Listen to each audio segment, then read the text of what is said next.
T'es le meilleur, Ilyes.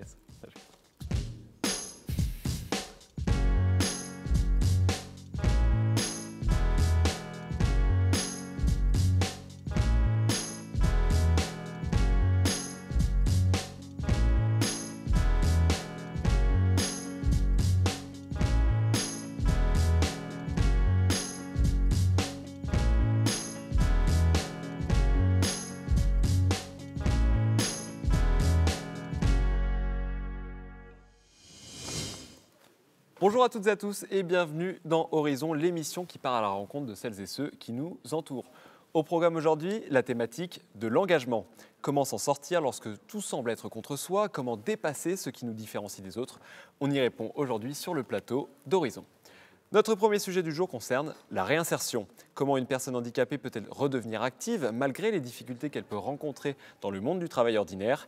Nos équipes se sont rendues dans les locaux de l'ESAT, l'établissement et service par le travail qui aide des personnes souffrant de handicap à se réinsérer. C'est un sujet signé Corentin Gouriou et Guillaume Blanchard.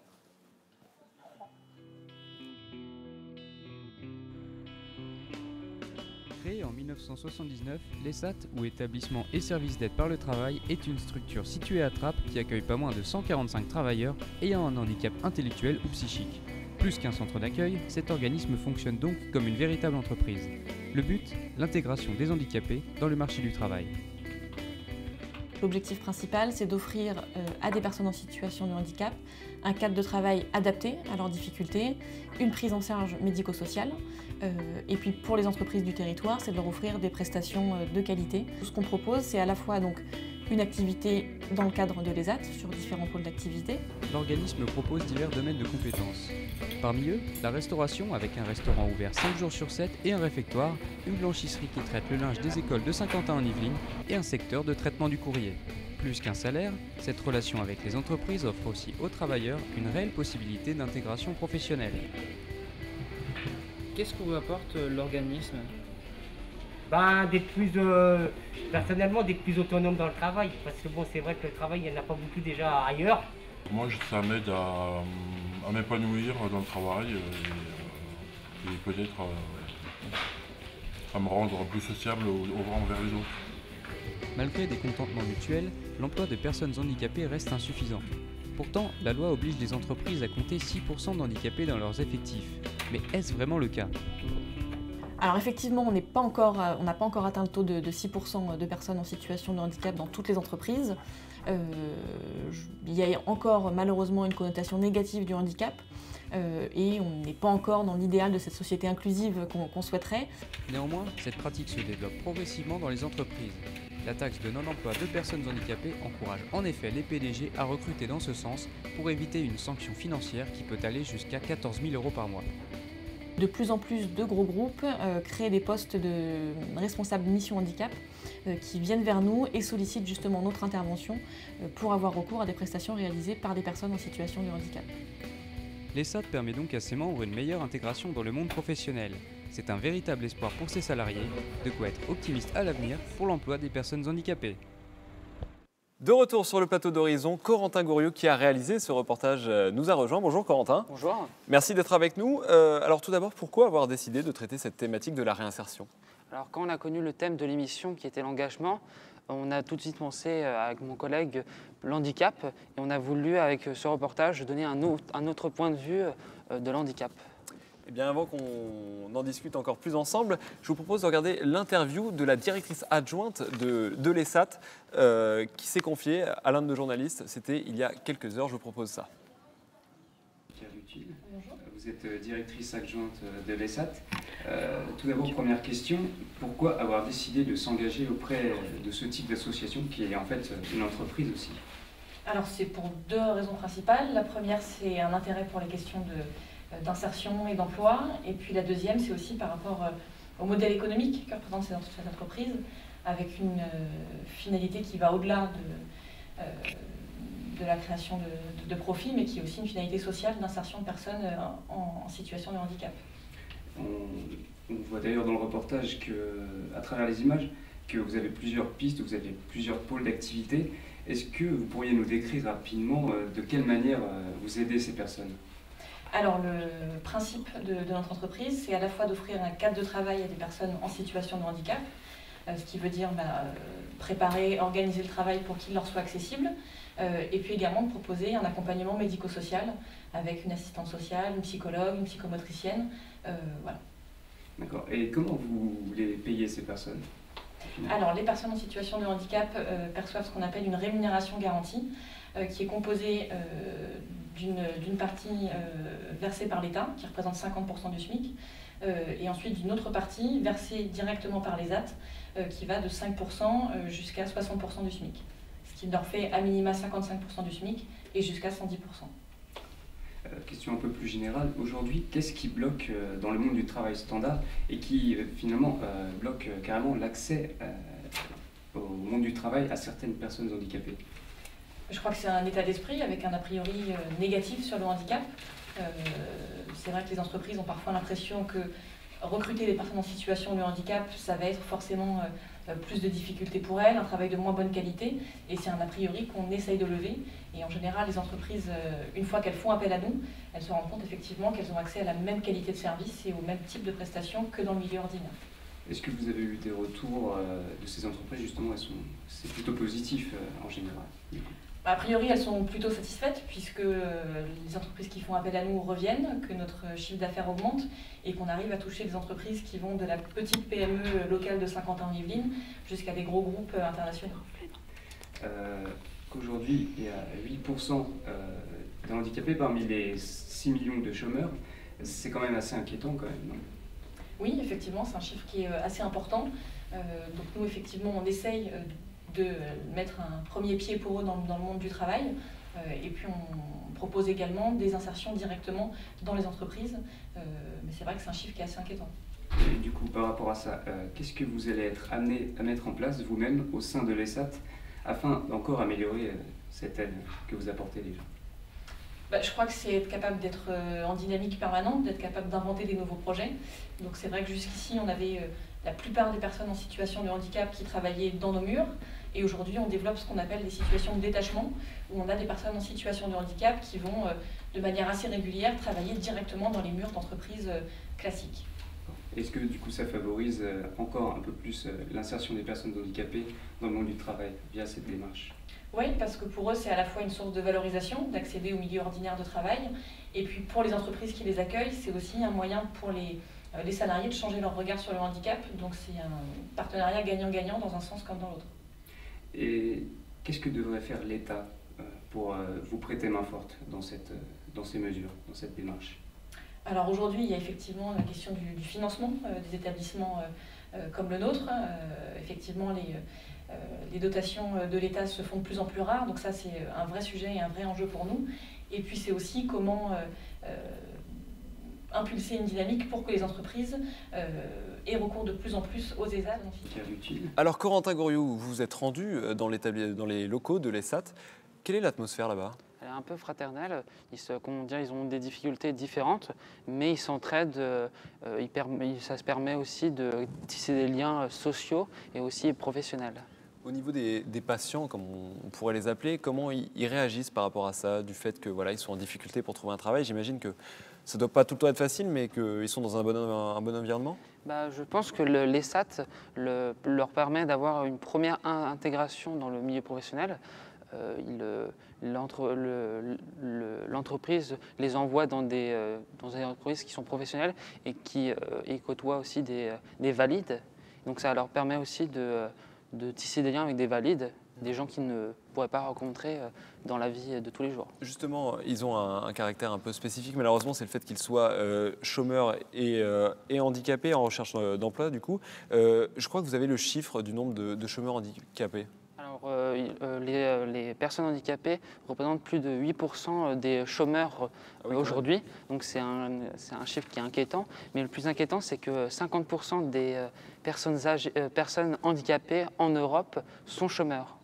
Donc on a beaucoup de progrès à faire pour cette question-là. C'est assez inquiétant. Est-ce qu'il y a déjà des éléments qui sont mis en place? Alors depuis 2003, il y a une stratégie handicap qui a été lancée par l'Union européenne, pour l'instant, les fruits sont maigres, mais à l'avenir, il pourrait avoir une progression. On espère avoir de meilleurs résultats. Voilà. Merci beaucoup Corentin Gouriou pour ce reportage et ces explications. On va tout de suite, avant d'enchaîner sur notre seconde thématique, accueillir Maxime Ruban, notre chroniqueur, qui va aujourd'hui, Maxime, nous parler des enfants dyslexiques. C'est bien ça, Maxime? Exactement, Andrea. Alors, depuis 2005, pour remettre dans le contexte, les dyslexiques étaient reconnus comme handicapés. Aujourd'hui, associations et parents se mobilisent contre la sortie de ces enfants du statut d'handicapé. Mais qu'apporte ce statut d'handicapé à ces enfants? Alors, le premier problème réside dans l'accompagnement des enfants. Un élève reconnu handicapé bénéficie d'un plan personnalisé de scolarisation. Concrètement, il jouit donc d'aides comme un ordinateur, une tablette, des logiciels de synthèse vocale ou tout simplement d'aide humaine, le tout financé par l'Éducation nationale. Depuis janvier 2015, un nouveau dispositif est mis en place, c'est le plan d'accompagnement personnalisé. La nuance est très faible, mais a toute son importance puisque un élève non handicapé ne va pas jouir des mêmes aides et pourtant ce plan est de plus en plus utilisé pour les enfants dits 10. Et comment on définit si un enfant est handicapé ou non? Alors le plan personnalisé de scolarisation, celui pour les élèves handicapés, est décidé par des équipes spécialisées. Le second plan, pour les non-handicapés, ce sont des batteries d'examen assez rudimentaires qui reposent uniquement sur l'avis du médecin scolaire. Il y a donc un risque de passer à côté de troubles plus profonds pour l'enfant. Et la peur des parents se trouve là, en fait. Trop souvent, la dyslexie est comparée à de la fainéantise de la part des professeurs. Et les enfants, plutôt qu'aidés, sont envoyés dans des voies de garage. Alors, selon Coralie Filleul, porte-parole du collectif contre les discriminations, la volonté d'éloigner les enfants des plans pour enfants handicapés répond à une logique financière de l'État. À croire que les 350 millions d'euros alloués à l'éducation nationale ne suffisent pas à éclaircir la situation de ces élèves. Ce sont quand même des chiffres aberrants. Est-ce qu'il existe des alternatives? Exactement. En effet, même si votre enfant souffre de troubles dyslexiques, des logiciels existent sur Internet. Le premier, c'est Dragon Naturally Speaking. Vous noterez mon bel accent anglais. Presque aussi bien que le mien. Un logiciel qui permet de s'adresser verbalement à son ordinateur et qui va retranscrire à l'écrit nos paroles. Il y a également Kurzweil 3000 qui permet de faire l'inverse, c'est-à-dire verbaliser un texte numérisé. Et enfin, dernier outil et pas des moindres, c'est le dictionnaire. Pas le bon vieux dictionnaire, mais le dictionnaire numérique électronique. Grâce à lui, on peut avoir accès à l'orthographe, aux synonymes, à la conjugaison, etc., en économisant un temps précieux d'apprentissage et de recherche pour un dyslexique. Malheureusement, la majorité de ces programmes d'aide ne sont pas gratuits, mais restent des soutiens intéressants pour des élèves en difficulté face aux lettres. C'est justement, c'était mon point. Ça a un coût, on a un peu près un un coût. ordre Alors d'idée. par exemple, ce logiciel Dragon Naturally Speaking, en 2-3 clics, on peut le trouver sur Internet et il coûte pas moins de 200 €. Ah oui, quand même. Bien, merci beaucoup Maxime Ruban pour cette chronique de qualité, comme toujours. On se bien retrouve lors d'une prochaine émission. Comment suivre des cours lorsque l'on est précoce? Une transition un peu limite. Dans un milieu scolaire très calibré comme le nôtre, de quelle façon celles et ceux qui sortent du lot arrivent à tirer leur épingle du jeu? Guillaume Blanchard et Victor Boisson se sont rendus au lycée Saint-Hilaire à Paris, dont la moitié des élèves sont des élèves précoces. On regarde ça.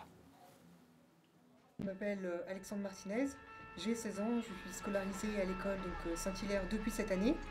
Je suis en classe de première ES. J'ai 16 ans, je m'appelle Thomas et je suis en première L.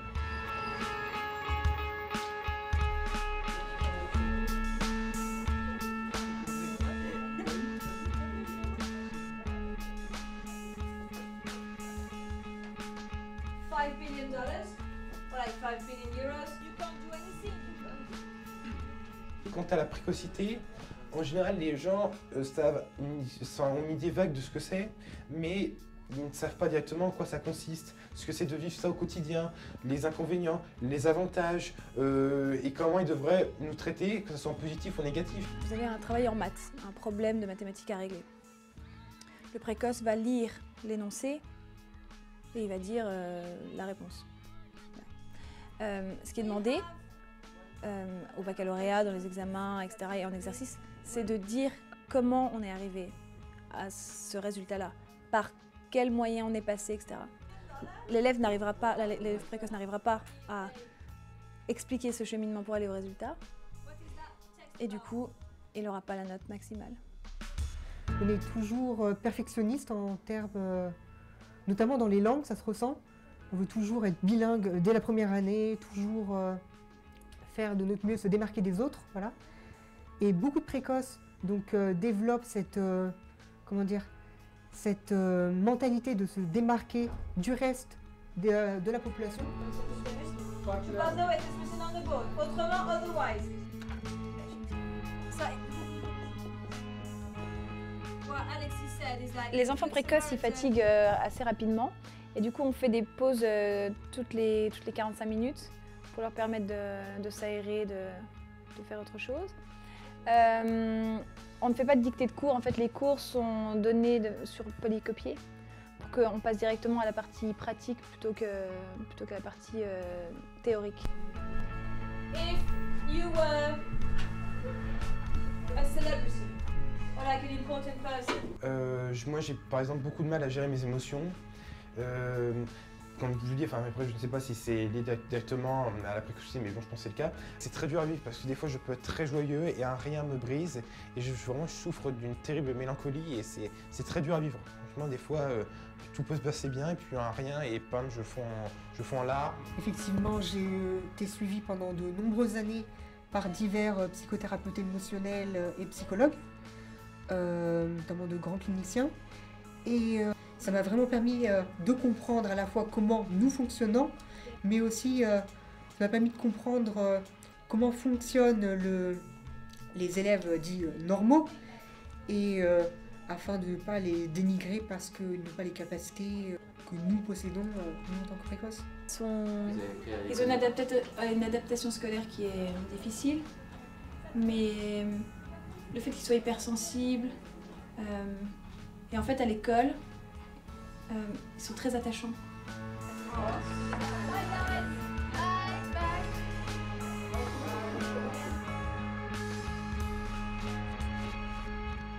De retour sur le plateau d'Horizon, et pendant le visionnage de ce sujet, Alexandre Martinez, que vous avez pu découvrir dans le sujet, nous a rejoint. Bonjour Alexandre. Bonjour. Merci beaucoup d'être avec nous. Et nous a rejoint aussi Guillaume Blanchard qui a réalisé ce reportage. Bonjour Guillaume. Bonjour Andrea. Alors tout d'abord Guillaume, première question, pourquoi avoir décidé de traiter cette thématique ? Tout simplement, on s'est intéressé à ce sujet parce qu'on s'est rendu compte que les enfants précoces, en fait, ils sont beaucoup plus nombreux que ce qu'on pense. Et surtout, c'est pas parce qu'on est précoce qu'on a forcément des bonnes notes, qu'on va forcément réussir plus tard.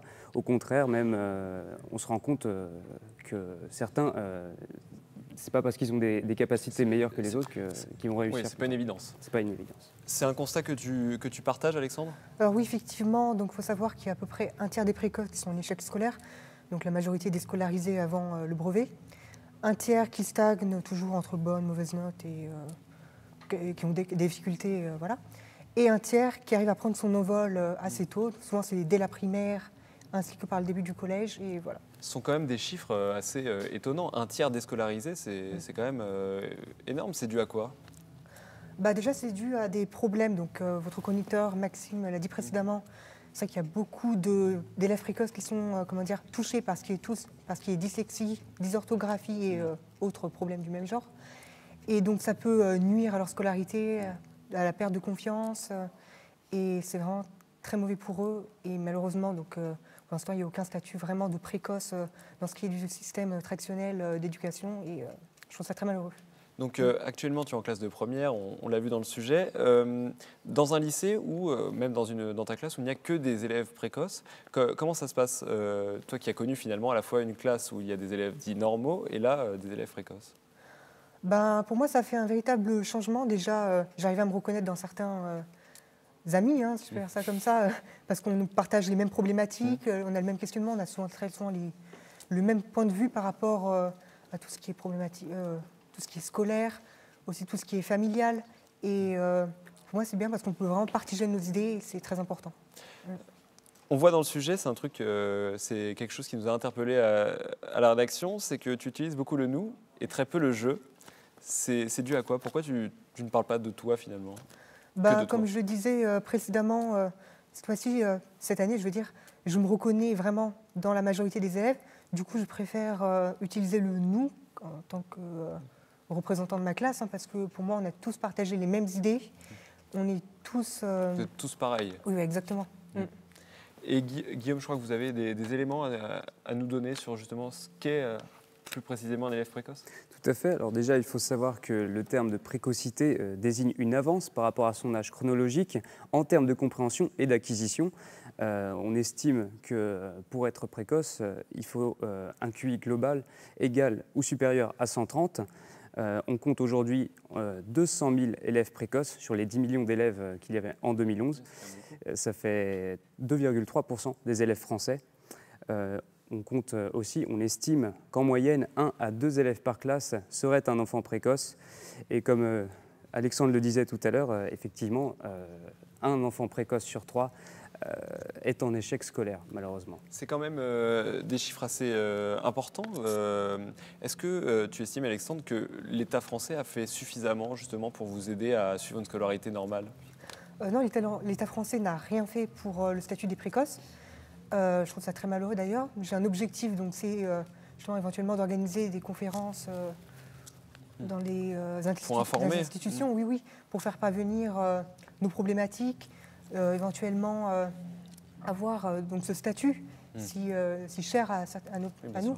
Et c'est vraiment pour moi primordial. Voilà. Il y a un autre point qui est quand même important, c'est l'accompagnement, parce que je ne sais pas si toi, de ton côté, tu as été accompagné par ta famille pour t'aider. Oui, alors déjà, moi, j'ai eu de la chance parce que mon père est précoce, donc il connaissait déjà le sujet. Donc, mes parents étaient informés, j'ai pu suivre une éducation en fonction de mon système de fonctionnement qui est quand même différent des autres. J'ai donc pu partager mes pressentiments, mes idées, mes problématiques avec mes parents, et ça m'a vraiment aidé pour tout ce qui est scolaire et familial. C'était plus simple le fait d'avoir justement déjà des gens précoces dans sa famille pour pouvoir justement parler de tout ça ? Oui, c'était vraiment très très facile, surtout que mon père avait remarqué, avant que je passe mon premier test à 4 ans, que j'étais précoce. Et bon, ces précoces n'ont fait que révéler la chose. Et voilà. Vous expliquez dans le sujet, Alexandre, que vous avez régulièrement fait des tests de QI. C'est dans quel but finalement ? Ça a été dans un unique but, c'était de savoir quel était le chiffre exact. Donc je suis à 143, ça équivaut à peu près à une personne sur 1000 en France aujourd'hui. Et c'est vrai qu'à Saint-Hilaire aussi, beaucoup de personnes sont des QI similaires entre 140 et 150. Du coup, c'est vrai que, comme je disais précédemment, on se reconnaît vraiment, on a vraiment le même système et c'est très important, quoi. Il y a un dernier point que je voudrais évoquer avec toi, c'est l'aspect émotionnel, parce qu'on sait que ça peut avoir une incidence justement dans la gestion des émotions. Est-ce que toi, par exemple, tu as eu du mal à certains moments à gérer ces émotions, par exemple, parfois ? Non, personnellement, je n'ai pas eu beaucoup de problèmes pour gérer mes émotions, mais heureusement pour moi d'ailleurs. Mais je sais que beaucoup d'élèves dans ma classe sont en difficulté, qui ont des gros problèmes de prise de parole, de confiance en eux. Et je trouve ça malheureux, j'aimerais bien les aider parfois, mais je sais que c'est vraiment seuls les psychologues qui peuvent leur faire comprendre que la confiance en soi peut se gagner facilement, mais il faut vraiment être expert dans la matière. Je pense qu'il faut vraiment justement en parler, comme je disais précédemment, aux grandes institutions, pour que des professeurs soient formés au sujet, ainsi que les directeurs d'établissement, donc tout ce qui est pédagogique, pour que les élèves prennent leur envol et soient totalement... Vous en parlez parfois entre vous, par exemple, s'il y a un de tes camarades qui vient te dire « je le sens pas trop », c'est déjà arrivé que certains de tes camarades te fassent part justement de leurs problèmes ? Oui, certains élèves m'ont fait part de leur peur vis-à-vis de la classe, la peur de passer devant tout le monde, la peur de s'exprimer en public. Et moi, j'aurais donné des conseils avec ce que je pouvais, je ne suis pas, je suis pas psychologue, mais je pense que c'est déjà pas mal si nous, entre élèves, on s'aide tous, donc je pense qu'une contribution générale. Il y a une vraie cohésion dans votre classe. Oui, il y a une très bonne, une très bonne entraide globale, et pour moi, ça devrait continuer et encore s'accélérer. Est-ce que tu penses que dans une classe où justement il y aurait des enfants à la fois considérés comme normaux et d'autres précoces, il y aurait cette même cohésion ? Alors justement, le fait que vous partagiez cette spécificité vous renforce ce lien ? Oui, en fait, ça nous réunit vraiment parce que on peut partager donc avec l'équipe pédagogique. Parfois, on a beaucoup de sujets en commun dont on aimerait faire part, par exemple au directeur, à la directrice, pour améliorer donc notre confort général. ainsi que notre aisance face aux autres élèves. Et je pense que ça peut être aussi pas mal qu'il y ait d'autres débats, qu'il y ait des débats organisés en classe sur justement le thème de la précocité. Et pour moi, ça devrait se faire aussi dans d'autres établissements en France, pas seulement publics ou privés, mais vraiment dans le global. Et voilà. Est-ce que, selon toi, la précocité est encore méconnue en France, trop méconnue? Oui, la précocité est trop méconnue. Déjà, il faut savoir qu'il y a 40% des personnes précoces qui ne sont pas encore détectées officiellement. Et je pense que des écoles devraient justement organiser des tests, si on peut dire ça comme ça, avec des psychologues justement spécialisés dans la matière qui font passer un test qui s'appelle le WISC-4. Et ce serait vraiment très pertinent justement pour l'avenir des élèves.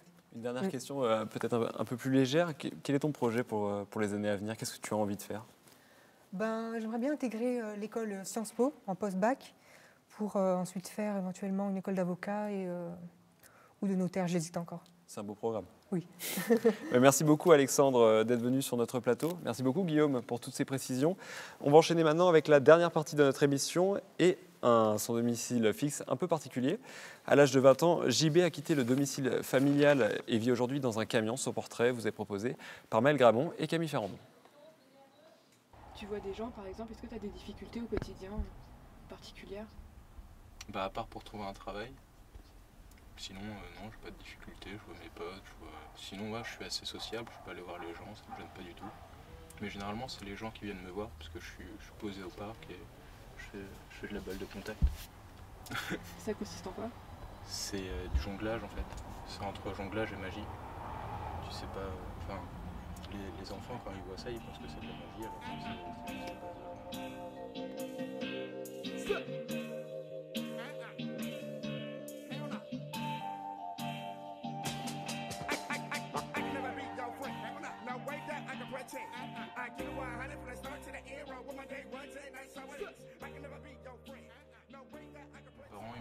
parce que j'étais surtout, j'étais en conflit avec mon beau-père.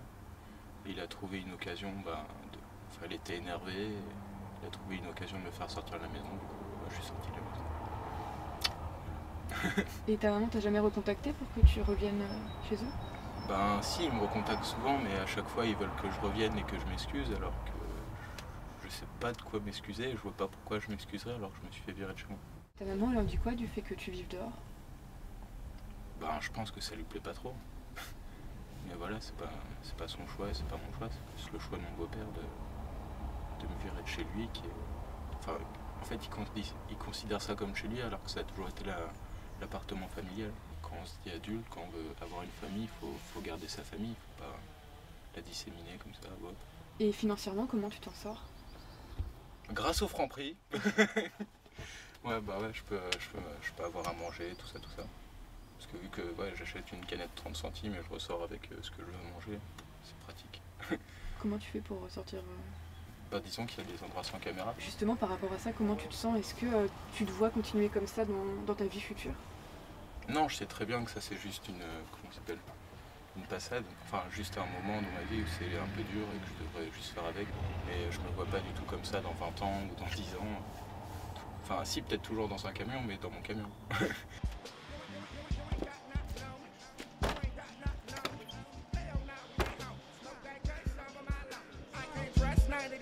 Horizon, troisième et dernière partie, en compagnie de Camille Ferrandon qui a réalisé ce beau sujet. Bonjour Camille. Bonjour André. Merci d'être avec nous.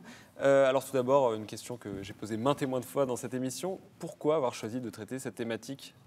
Parce que nous, on est jeunes et que beaucoup de jeunes sont dans cette situation de vivre dans des circonstances un peu limites, dans des camions, dans des squats.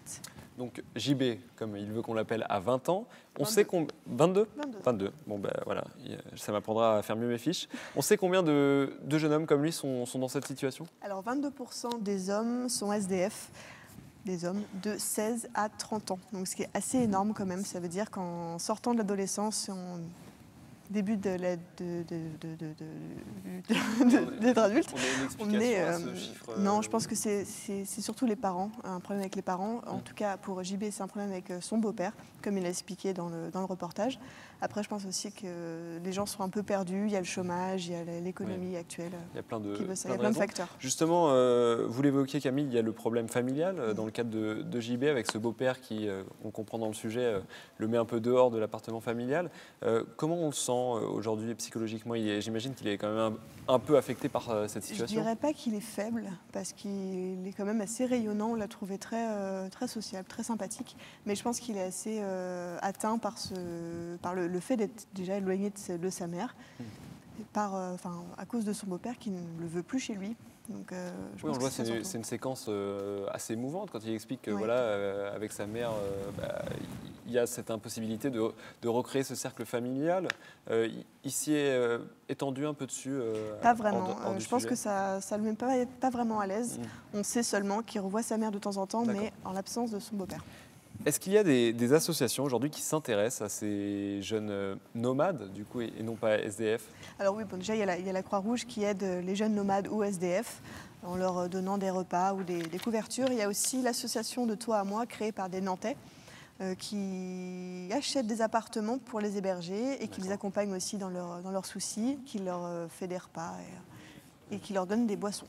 Il y a quand même une sorte de côté obscur à ce personnage très attachant, avec notamment le fait qu'il vole à manger du coup pour se nourrir. Et, le Franprix est au courant de tout ça? Je pense que le Franprix est au courant. Apparemment, ils l'ont repris une ou deux fois à l'intérieur. Ils ont vu, absolument. Je pense que ça, c'est pas un problème. Mais je pense aussi qu'ils sont assez tolérants parce qu'ils doivent se rendre compte que c'est quelqu'un qui est dans le besoin. C'est une situation pas que s'il achète une canette et qu'il vole un paquet de jambon, c'est parce qu'il y a une bonne raison. Ouais. On voit que JB vit dans un camion, c'est aussi la spécificité de ce personnage. Comment est la vie à l'intérieur? C'est assez petit? Assez petit, c'est même très petit. Il y a juste un petit lit, et à côté il y a des toilettes sèches. Donc il n'y a pas d'odeur, il n'y a rien, mais c'est vraiment tout petit et il y a une douche solaire qui ne fonctionne pas. Donc il arrive à aller chez lui de temps en temps quand son beau-père et sa mère ne sont pas là pour prendre une douche dans des meilleures conditions. Ah, il a quand même un accès à son appartement. Il a gardé une clé, je ne sais pas si ses parents sont au courant, mais il a gardé une clé et dès qu'il peut y aller en douce, il y va.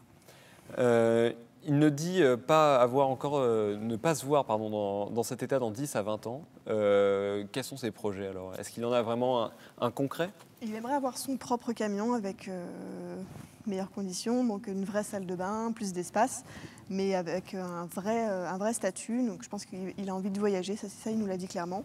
Je ne sais pas ce qu'il a envie de faire de concret, mais je sais seulement qu'il a envie de voyager, d'avoir son camion et d'être vraiment nomade. D'un point de vue de journaliste, quand on va justement chez des gens comme ça qui n'ont pas un quotidien simple, comment on est conciliant, on essaie quand même d'être objectif, comment ça se passe? Étant donné qu'on a le même âge, c'est assez dur d'être objectif, parce que je ne comprends pas les points de vue de ses parents, évidemment. Après, peut-être qu'on ne sait pas tout. C'est terrible, à 20 ans je n'imagine pas vivre dans la rue, il s'en sort vraiment très bien, et je pense qu'il a aussi énormément de chance d'être très bien entouré et d'avoir la tchatch, en fait. Je pense que ça l'a aussi aidé, mais on ne peut pas être tout à fait objectif parce qu'on a le même âge, parce que finalement, on n'est pas si différents que ça, donc on se met aussi à sa place, et c'est ça qui a donné et que ça pourrait nous arriver Exactement. à nous. Une dernière question, Camille. Est-ce que ce serait commun de revoir une personne comme ça près de chez nous? Je pense qu'il y en a partout. On ne sait seulement pas où ils sont, il suffit de traîner un peu dans les rues et malheureusement on tombera sur des jeunes en difficulté. Eh bien, c'est malheureux à apprendre, mais c'est la vie. Merci beaucoup Camille Ferrandon d'être venue sur notre plateau. Merci pour ce beau reportage. Merci à Malgramont aussi. Merci à vous, chers téléspectateurs, de nous avoir suivis. On se retrouve pour une prochaine émission le mois prochain. L'occasion juste pour moi de remercier les équipes techniques autour de Florian Kowalski et de Victor Boisson au niveau de l'éditorial. Salut!